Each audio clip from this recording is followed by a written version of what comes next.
TOEFL Writing Task 1 Made Easy, Step-by-Step Strategy and Full Practice Test. Hello everyone, welcome back to Better TOEFL Scores, where we get you the best possible score in the TOEFL exam.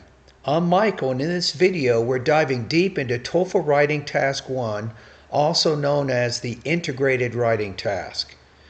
This task was designed by ETS to better reflect what students actually do in academic settings, especially at the undergraduate and graduate level. So if you're aiming to succeed in a real classroom, this task isn't just about writing well, it's about thinking critically and summarizing information in a structured academic way. And don't forget, if you want feedback on your writing, you can check out my TOEFL Speaking and Writing Feedback service at bettertoeflscores.com.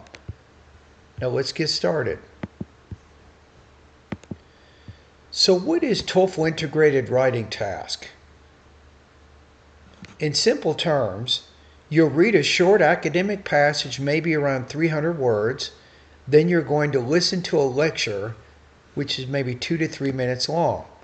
Most of the time, the lecture will contradict each of the main points made in the reading passage. Your job? To write a well-organized, usually around 250 to 300 words. I think ETS says at least 150, but I would never do the bare minimum. And you need to explain how the lecture challenges the reading. It's like writing a mini academic summary. Now here's a key point. You're not giving your own opinion. You're simply summarizing and integrating. Why is this type of writing important? This skill is crucial in college. Professors often assign texts and follow them up with lectures. As a student, your ability to synthesize both helps you to write research papers, answer essay exam questions, and join class discussions. So think of this as an effective way to prepare you for university study. ETS included this task to see how well students can integrate sources, a skill that's fundamental in almost every major. So what skills do you need in order to do well with this type of writing task? Let's break it down into small steps. So reading. Read actively. Identify the 3 key points in the passage. Usually they're clearly structured, first point, second point, third point. Listening. Take notes.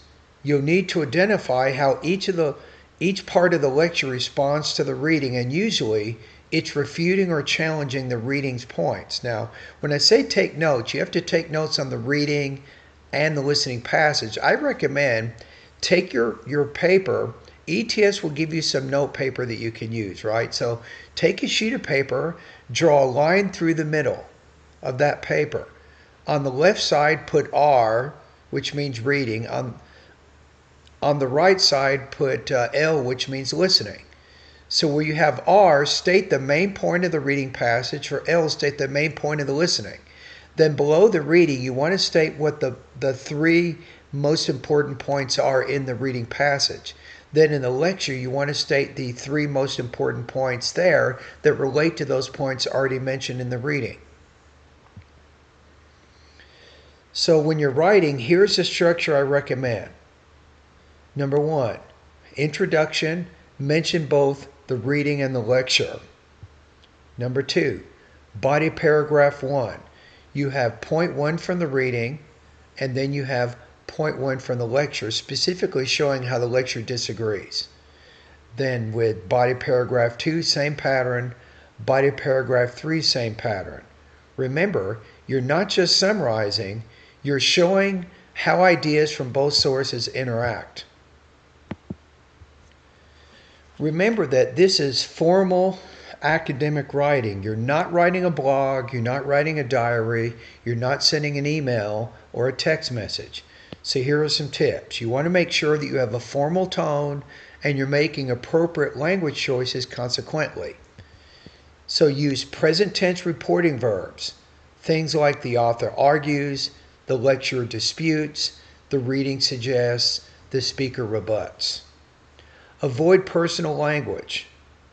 I think the reading makes good points. The reading presents some three reasons supporting X is better because there's no opinion in there. Use voice markers to distinguish sources. According to the reading, however, the lecturer counters this by stating, so let me show you two sample paragraphs.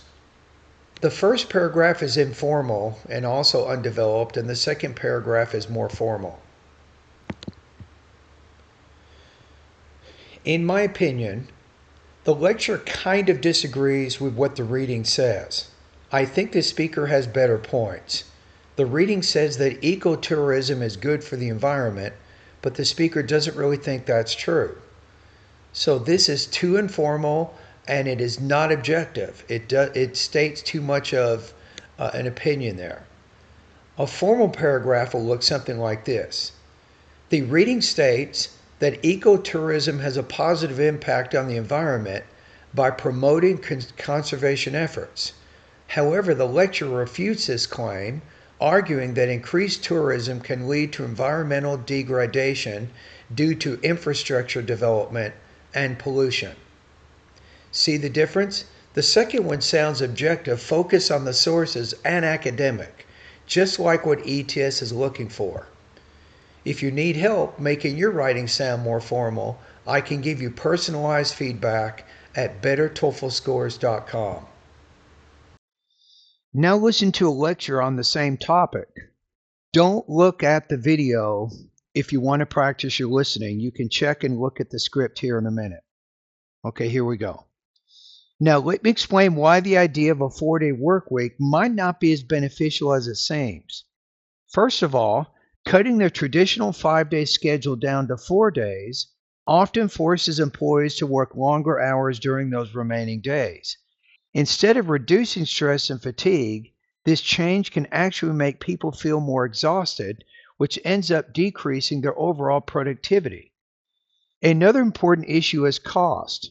While closing offices 1 extra day a week might seem like a way to save money, there are still hidden expenses that companies have to deal with. For example, they may need to pay employees overtime or maintain technical systems even when the office is closed. These extra costs can cancel out any savings from shutting down the office. Finally, the idea that a 4-day work week attracts better job candidates isn't always true.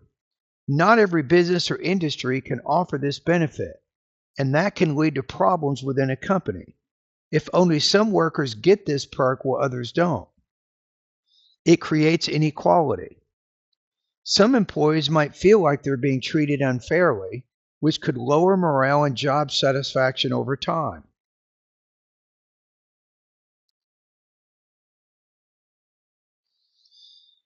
Okay, here's the writing prompt.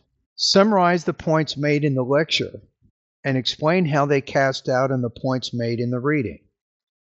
Pause the video now and take 20 minutes to write your response. Then come back and compare it with a model response. Okay, here is the model response.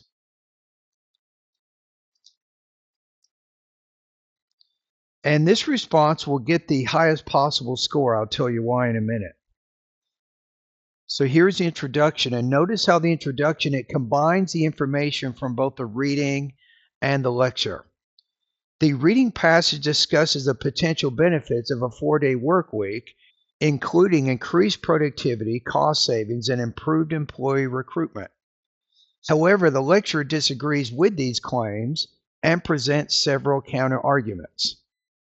First, while the reading suggests that shorter work weeks reduce burnout and improve focus, the lecturer contends that compressing the same amount of work into fewer days often leads to longer, more exhausting work days.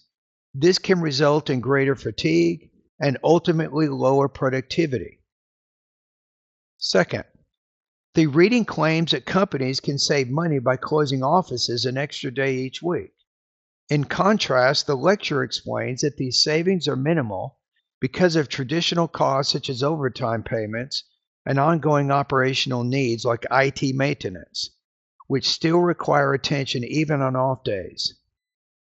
Finally, the reading asserts that a 4-day work week can attract better job candidates by offering improved work-life balance. The lecture, however, argues that this policy is not feasible for all sectors, which may lead to workplace inequality. Some employees might feel left out or resentful if they're not offered the same benefit, potentially increasing satisfaction rather than reducing it.